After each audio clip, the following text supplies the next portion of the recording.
Is the Washington Commanders roster about to face a total meltdown, or did they just pull off a draft day masterclass that changes everything?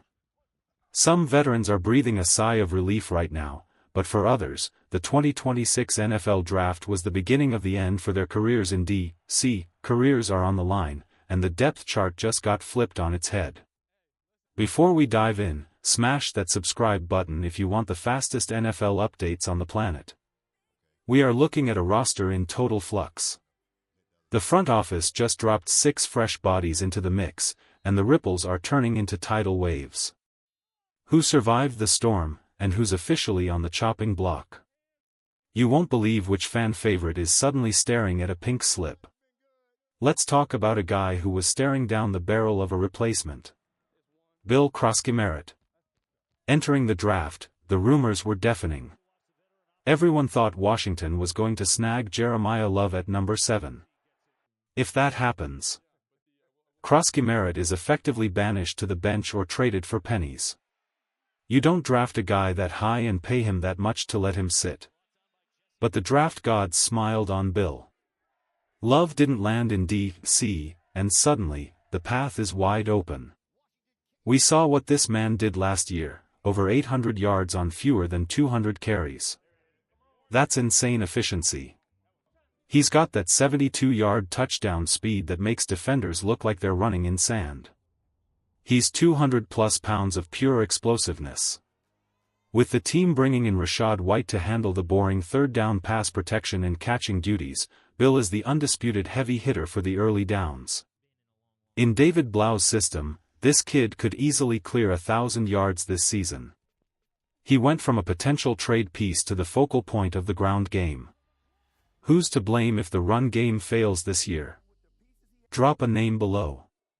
But while the backfield looks settled, the wide receiver room is currently a powder keg waiting to explode.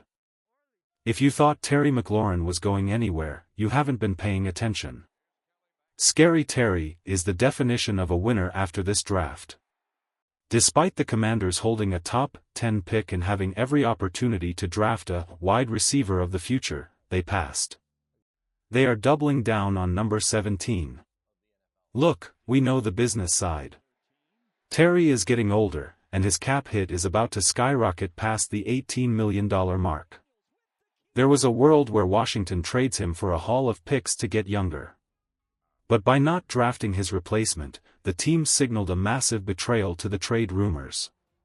They are committed to Terry for at least the next 2 seasons. And why wouldn't they be? When he's healthy, the man is a masterclass in route running. Deep threat. Check. Hands of glue. Check. YAC ability. Elite. He is the heartbeat of this offense. If he stays on the field, that contract is a bargain. But Terry isn't the only winner in the wideout room. Have you seen Treylon Burks lately? This guy is the only true monster on the perimeter. Everyone else on the roster is a slot specialist or a mid-sized speedster. Burks is the only one who can go up and snatch a 50-50 ball in the red zone. Unless the team makes a blockbuster move for someone like Brandon Ayuk, Burks has essentially locked himself into a roster spot because of his sheer size. He has a very specific, very dangerous role in this Blau offense. But wait until you hear about the disaster waiting to happen in the secondary. Washington is playing a dangerous game with their secondary. They had the chance to grab a lockdown corner like Mansour Delane. They passed. They had the chance to overhaul the safety position. They passed. This is a massive win for Mikey Sainristil and Mike Sainristil. The team is basically saying, we trust you to be the guys. But is that trust or is it a disaster waiting to happen? You're asking Trey Amos, a young kid coming off a major injury, to follow the opposing team's WR1 every single week. That is a tall order. And then there's Quan Martin. Let's be real, last year was a nightmare for him. He was statistically one of the worst safeties in the league. Yet, Dan Quinn and this new staff are giving him a make-or-break lifeline. They think he fits this new, hot quarters, defensive scheme. They think he can rediscover that Illinois magic. If he doesn't, this defense is going to get shredded. Are you confident in this secondary? On a scale of 1 to 10, 1 being we're getting burned every play, and 10 being no-fly zone, what's your number? Now, let's flip the coin. Because for every winner, there's a player whose NFL dream just hit a brick wall. If you're a fan of Sam Hartman, I've got bad news. He's officially the odd man out. At this point, it feels like he's only on the roster because he's buddies with Jayden Daniels. We've seen the tape. When the lights are bright in the regular season, it hasn't been pretty. Enter Ethan Cal-Mackis.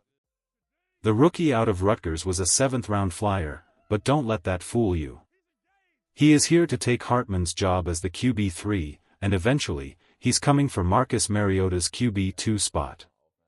The Commanders need a long-term backup who can actually execute the offense, and the writing is on the wall for Hartman. His chance of making the 53-man roster just went from maybe to highly unlikely. But he isn't the only veteran looking over his shoulder. Remember Jerome Ford? He came over from Cleveland as a depth piece, a guy to fill out the room. Well, that room just got a lot smaller. With the drafting of Kyron Allen on day 3, Jerome Ford is suddenly the outsider looking in. Think about the math. You have Crosky-Merritt and Rachaad White as the 1-2 punch. You have Jeremy McNichols who knows the system and is a special teams ace. Then you have the new rookie, Allen, who the team clearly sees a future in.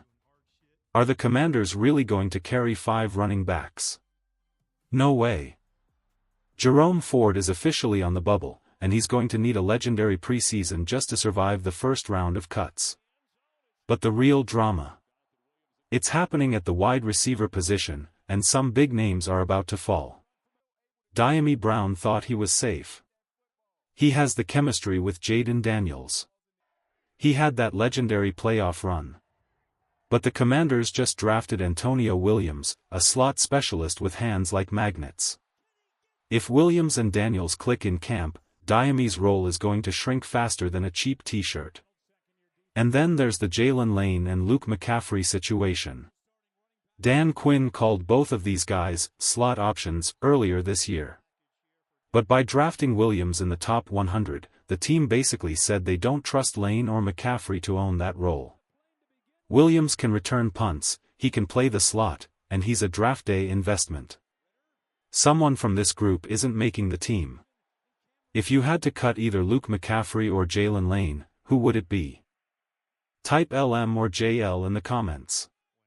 Finally, we have to look at the trenches. Nick Allegretti was supposed to be the undisputed center. He had no competition, until now. Matt Golden from Michigan State is the definition of pro-ready. He's smart, he's tough, and he's a technician. If Allegretti isn't perfect in camp, the rookie is going to snatch that starting job by week 1.